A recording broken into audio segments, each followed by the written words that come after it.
ne ñi ngi nuyu ñëpp ku ci nekk sa tur ak sa sant di wax ne am nañ mbégte lool tey daje fii ci Thiès pour waxtaan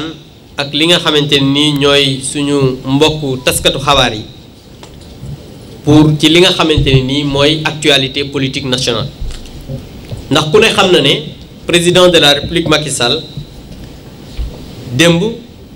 indi na ay coppite ci li nga xamante ni moom mooy wàllu politique gu Sénégal en général ci institution yi def ay ajustement am ñoo xamante ne nii dugg nañ ci gouvernement bi am ñoo xam ne génn nañ waaye dañu bëggoon rek bi ñuy tàmbali ñu sant gërëm président de la République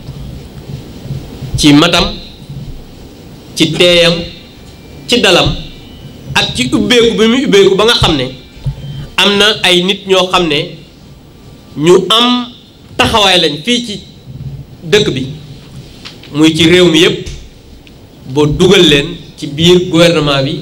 ci benn esprit rek mooy fexe Sénégal dal Sénégal nekk benn ñu mën a am ay résultats ci li nga xamante ni moom mooy vision dañ ciy tàmbali nag di ko sant bu baax di ko gërëm ci li nga xam ne mooy ay doomu Thiès yoo xam ne dafa feddali seen kóllëre ak seen kóolute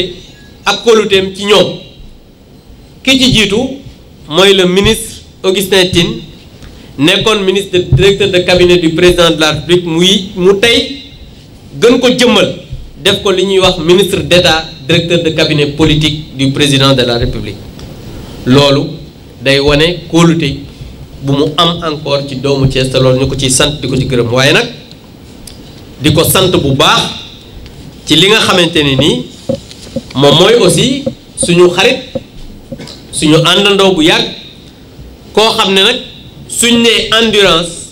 suñ nee social suñ nee loyauté mën nañ ko gis ci moom muy Pape Amadou Ndiaye ñu gën ko xam ci docteur Ndiaye mu fal ko li ñuy wax ministre de l'artisanat loolu dañ ciy sant bu baax président de la République te jàpp ne loo xamante ni na luy gën a ñoŋal la nga xam ne moom mooy fii waa Thiès ak doomu Thiès di ko ci sant nag bu baax et di remercier ak féliciter di encourager suñu sœur Ndeye Tické Ndiaye Diop parce que ku ne xam na ne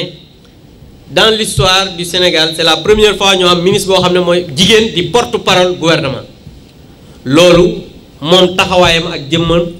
ci biir gouvernement bi wax dëgg yàlla lu ñuy rafetlu la di ko encourager di wax ne dina continuer parce que moom c'est un commis de l'État un commis de l'administration ànd bi ñuy ànd ak président de la République ci vision bi nga xamante ni moom la am bu loolu weesoo nag ñuy wax ne ñun de waa Thiès nekk ci coalition Benno Bokk Yaakaar muy alliance de la République ak képp ko ànd ak président ñi ngi rafetlu bu baax ki nga xam ne doomu Thiès la te nekk président conseil départemental bu Thiès muy Idrissa Seck nga xam ne nangu na tey ànd ak président de la République jàppale ko ànd ak moom ci vision bi mu am pour que Sénégal mën a jëm kanam ndax nag dañuy wax ne bu fekkee ne intérêt Sénégal dafa taxaw nit ñi dañoo war a fàtte seen bopp te Idrissa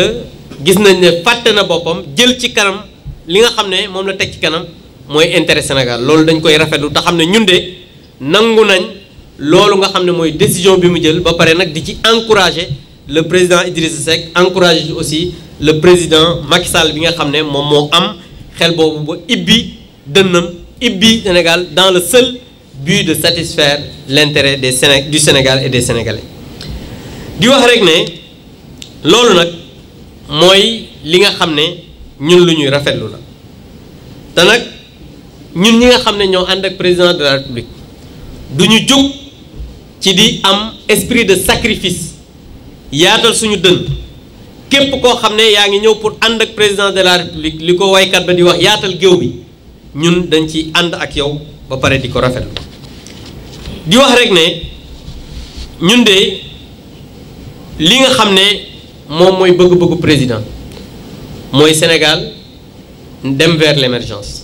mooy Sénégal ñu mën a répondre aux attentes des populations maanaam li nga xam ne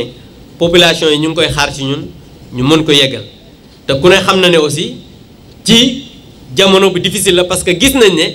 président de la République bi mu defee plan de résilience économique et sociale daf ci boole ba ma pare liñ naan relance économique jël def li ñuy woowee PAP 2 ajusté et accéléré maanaam plan d'action prioritaire ajusté accéléré parce que am na yoo xamante ni dañ koy jël def feneen pour mën a ñoŋal li nga xamante ni mooy vision bi mais aussi ñu bën ko baral parce que jamono ji ñu nekk ku ne xam na ne économie mondiale bi dañ ko bouleversé ku ne xam na ne économie mondiale c'est bouleversé parce que ñi ngi wax ne ñëpp dañuy dem vers la récession ñu gis ne le ministre des finances et du budget gis na ne moom kat mën nañu bañ a dem sax vers la récession parce que récolte yu am solo yi ñuy xaar mën na tax Sénégal dem pa croissance bu 2% loolu mu doon loo xam ne c'est pas encore homologué mais am nañ ci yaakaar donc loolu bu fekkee ne jamono jooju le président de la République ibbi dënam ay nit ñu am Pastef am taxawaay ñëw ànd ceeg moom loolu day doon loo xam ne lu ñuy rafetlu suñu bokkee ci loolu ba pare dañuy wax ne dinaa ci ñëwaat ci tubaab dañuy encourager te xam ne Thiès tey taxawaayam gën na am solo parce que au-delà des deux ministres yi ma wax sànq parce que ñoom ils sont dans l'Alliance pour la République mais dans le département ministre Alioune Sarr aussi mi ngi fi te ci Thiès gii la dëkk bien que AFP la bokk mais ci coalition Benno Bokk Yaakaar la dañuy sant président de la République ci loolu te ku ne xam na ne aussi le ministre de l'intérieur actuel muy Félix Antoine Abdoulaye Diome xombal gii la dëkk peut-être ñu bari mën nañ ko bañ a xam mais loolu dafay wane président de la République jox na gëdd bu baax suñu département bi suñu région bi te loolu nag jàpp naa ne opportunité la boo xam ne lu am solo la Yankhoba Diattara bi nga xamante ne nii aussi ci réew mi la bokk tey jii mooy ministre de l'économie numérique mooy poste bi nga xam ne moom la suñu sœur Ndeye Tické Ndiaye Diop jëloon donc dañuy wax ne ba tey dërëm bi génnul gaal donc loolu aussi dañ koy rafetlu di ko encourager di ko ñaanal aussi yàlla jox ko ay réussite ci loolu nga xamante ni moom mooy ses nouvelles responsabilités donc lii daal moo doon li wax mais kenn waxu ne Idrissa moom Macky Sall ñoo àndoon 2012 loolu da leen ko fàttali yéen tamit 2012 Idrissa faisait partie de la coalition Benno Bokk Yaakaar bi ñuy dem élection législative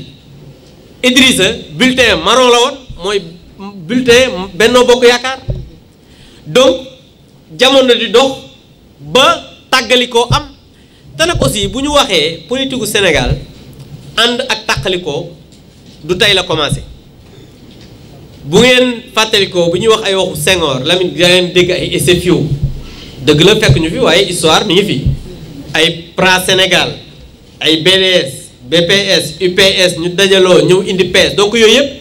c'est vie politique moom mooy demee noonu ay fusion ak diffusion moom mooy indi noonu da ngay gis même présentement dans l'histoire politique da ngay gis ne même PDS am na ay parti yoo xam ne fusionné na ak moom yéen a ngi fàttaliku man parti bi ma njëkk a nekk PPC dañu fusionné woon ak li nga xam ne mooy PDS am ay tey jii APR di fusionné ak yeneen parti donc je pense que loolu moom mooy la vie démocratique dynamique dans un pays que Idrissa Seck nag je pense que moom ci boppam wax na démb ne am na ñoo xam ne ñi ngi ko doon wax jëlal l'opposition radicale pour nga xeex nguur gi fi ne mu ne dëgg la respecté na wax yooyu waaye moom position bi mu jël ak xalaat bi mu gis moom mooy dafa war a ànd ak président Macky Sall pour ñu développer Sénégal waaw loolu nag bu ko nit jëlee comme décision ay la yowén nañ ko nangul am na ñoo xam ne nee nañ baaxul waaye am na nu ñu ne baax na mooy ñi toog ci table ji ak ñi ñu àndal nee nañ baax na bëgg nañ ko ñi ngi koy sant di ko gërëm ba pare di leen féliciter donc ku ne nañ la bàyyi ak sa cëggal guyam nag mooy moom dem na ba benn moment gis na ne ak ñi mu àndal ànd ak le président Macky Sall pour développer réew mi mooy li nga xamante ni jàpp na ne mooy li war a am jamono ji te loolu c'est pas parce que da nga nekk parce que souvent boo nekkee opposition rek yow yaa crédible yaa baax yaa mën a jàng loo wax baax na soo àndeek njiitu réew mi ñu ne non non tu as trahi li nga def baaxul mais alors que njiitu réew mi li ëpp ci Sénégalais yi nee nañ programme am moo baax parce que bi ñu demee élection moom la ñu fal au premier tour kon ku ànd ak kooku kay moo war a baax nag lii moom mooy li nga xam ne mën nañ ko wax par rapport aux décisions bi nga xam ne moom la président Idrissa Seck jël te ñu ko ci encouragé te di leen wax nag ne ñun nangu nañ ko bu wér ay dafa xeeb waa APR bu Thiès xeebu lan xeebu APR PS dina falaat kenn suñu biir démb barki Dembo Ndiaye man mu def ma premier vice-président suñu coalition def ñu premier vice-président à l'Assemblée nationale jël Augustin Tine def ko ministre d'État directeur de cabinet politique waa na xeebel moom kay xanaa dañ naan dafa gën a jëmmal waa Thiès nag nangu leen loolu parce que doomu Thiès yi moom bu ñu waxantee dëgg rek wax dëgg yàlla jamono ji amuñu dara lu ñuy wax parce que président Macky Sall mi ngi jàppale Thiès mi ngi jàppale doomu Thiès yi te loolu jàpp naa ne pour l'intérêt Sénégal yëpp la configuration bi ñuy wax nag bu nouvelle configuration li Babacar Ndaw di wax sànq li am mooy nañu yem rek ci li xew nii mooy coalition bu président Idriss Seck ànd nañ ak le président Macky Sall pour l'intérêt du Sénégal configuration politique locale bu Thiès nag je pense que bu ñu ca yeggee dinañu waxtaan parce que nag ay nit suñu nekkee dañuy waxtaan suñu juboo ñu xam ne juboo nañ ci lii lu ñu juboowul ñu xam ne juboowuñ ci lii te bis buñ ca àggee waxtaan li ñuy yoo xam ne nañ ko def nañ ko waxtaanee da koy jiitu suñu waxtaanee ba am suñu nouvelle configuration bu neexee yàlla di ngeen ko xam. léegi moom leader la local la wala national. waaw man xam nga comme ni ma la waxoon li ma waxoon noonu amul dara lu may wax man Abdou Mbow di ko retirer parce que politique boo ci nekkee jamono ba ngay wax da ngay assumer la ngay wax aujourd'hui ces considérations dafa am loo xam ne moo ëpp solo ay considérations personnelles mooy l'intérêt du Sénégal moo tax tey jii ñun dañu jël l'intérêt du Sénégal teg ci kanam fàtte suñu bopp gis nga li ñu doon wax ak lu ñuy waxante fàtte nañ ko xam nga lan lañ teg ci kanam intérêt Sénégal ak sénégalais yi dégguma loolu sa appréciation la non déggoo li ma la wax man lu ma wax dama koy assumer Babacar man du ma wax di daw parce que ci rajo laay wax ak télé loo dégg ñu ne Abdou Mbow moo ko wax rek bu la neexee mën nga koo tegaat je te dirai maa ko wax rek mooy ci immigration clandestine wax dëgg yàlla lu doy waar la loo xamante nii la gis nañ ne yokk na fan yi bien que nag ci àdduna bi yëpp la lëmbe mais Sénégal dañu gis subitement jékki-jékki mu am vraiment immigration clandestine bi gën a jéggi dayoo président de la République joxe na ay instructions pour que ñuy gën a surveiller li nga xam ne mooy ni ñu koy waxati fi ñuy demee gis na ay sanctions yoo xam ne dinañu ko durcir parce que Assemblée nationale ñi ngi ciy xalaat te gouvernement bu bees bi aussi président de la République jàpp nañ ne te loolu moom mooy li nga xamante ni instruction yi muy doxe la dina ci jóg pour que le plus rapidement ñu jéem a xool comment endiguer vraiment loolu mooy li nga xamante ni mën naa ko jox pour le moment